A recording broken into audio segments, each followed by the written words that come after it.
The Star Wars universe contains 217 ice, snow, or frozen planets. I won't be covering all of them in this video, but I will talk about the 37 that have been solidified in canon, and maybe another day I'll do the other 180 that are unique to Star Wars legends.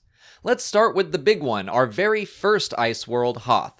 Located in the Outer Rim, it came to prominence during the Galactic Civil War when the Rebel Alliance established Echo Base there. They were only able to stay for about 3 months until the Empire found them and forced them to retreat.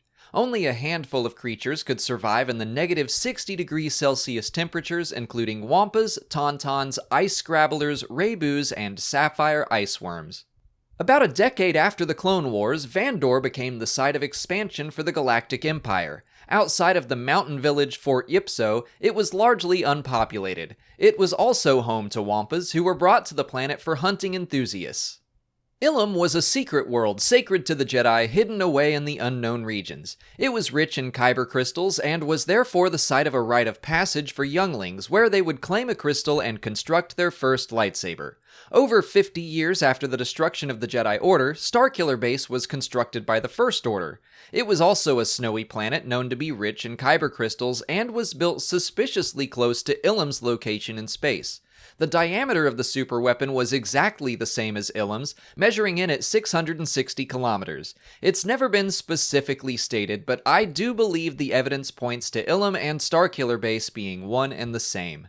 Cronus was a Mandalorian planet covered in mountains, forests, and snow. It was the ancestral home of Clan Wren, who built their stronghold on the edge of a frozen lake. Ordo Plutonia was part of the Pantora system in the Outer Rim. It was the home of the Tall species and was the site of a brief conflict between their people and the Pantorans, who believed they should control the planet. Scipio was the icy homeworld of the Mune species and their intergalactic banking clan. Massive vaults holding riches from across the galaxy could be found within the planet's mountains. Karlak was known to be the peaceful home of the Ming Po culture. During the Clone Wars, the Mandalorian Death Watch terrorized their village until they were stopped by Ahsoka Tano. Agamar was the site of the final, unofficial battle of the Clone Wars. 17 years after the Separatist surrender, the Empire and a small rebel cell stumbled across a stranded battalion of droids who ultimately survived and escaped the cold and rocky planet that they had called home for so long. Nixus was a frozen and inhospitable planet that held Nixus Hub 218, a station often used by smugglers and other members of the black market to move contraband.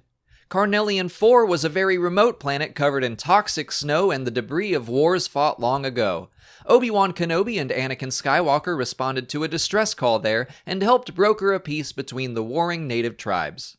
Vault was a frigid planet located in the Outer Rim, half covered in glacial ice. It was noted as the birthplace of Jyn Erso.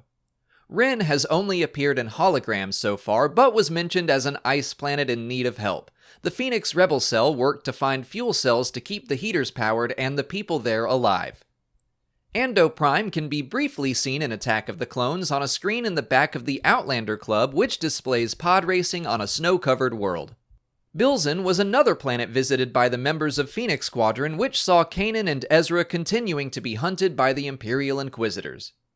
Hayes Minor has been mentioned but not yet seen. It was known to be an ice mining world and the birthplace of Paige and Rose Tico.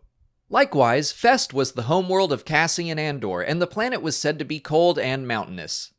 The Dewutin species hailed from the planet Dewut, which has been described as being covered in frozen plains and tundras. Located in the unknown regions, Chilla was the homeworld of the Chiss species, described as an ice-locked world. The fur-covered Gigorans called the planet Gigor their home, which was covered in snow but also dotted with hot springs. Ojum was the frozen homeworld of the Basilisk species located in the deep core of the galaxy. Another large and furry species, the Whiffids, were originally from the frigid planet Tula.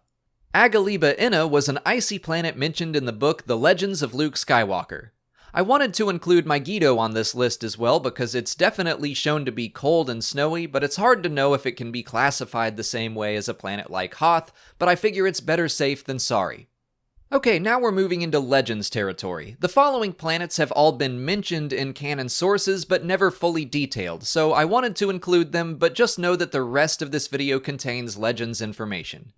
Takmio was located near Hoth in the Anawit sector. It was more hospitable than its neighbor, but still mostly covered in ice and snow.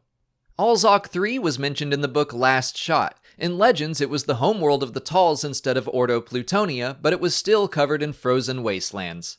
Ordo was a small frozen planet that had no relation to Ordo Plutonia, and was known to be the homeworld of the Ordolan species.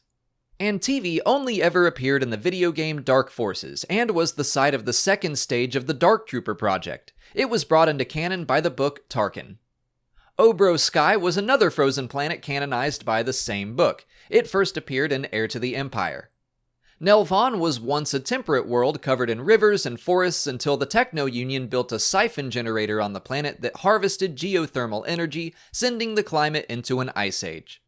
Ryan was another planet that was transformed into a frozen wasteland, this time by the Galactic Empire. It was previously a tropical world covered in rainforests. During the Clone Wars, the people of Khorne were enslaved to mine their icy world for Count Dooku and the Separatists until they were liberated by the Republic. Rinvar was a glacial planet that held the remains of an ancient civilization and Jedi artifacts, making it sought after by both sides of the Clone Wars. Katamai Prime was the homeworld of the Snivian species, who lived underground to escape the planet's intolerably cold winters. Belsavis experienced average temperatures in the -50s. It was used to hide rogue Jedi after the Great Jedi Purge. Arcania was a tundra-covered world that was rich in diamonds and other minerals. It had a very prosperous mining industry. Edan II and Cern Prime have almost no information about them even in Legends, but they were mentioned as being covered in ice and were made canon by the book Rebel Files. And that brings us to the end of our list of every canon ice planet in Star Wars. If there's enough interest, I might cover the other 180 Legends planets in the future, but that's it for today. If you like this comprehensive style video, you can watch this playlist for more, and if you have ideas for topics like this you want to see me cover, let me know in the comments. If you haven't already, please like this video, subscribe to the channel, follow us on Twitter, Instagram, and Facebook, and consider checking out our Patreon page. As always, thanks for watching, and may the Force be with you.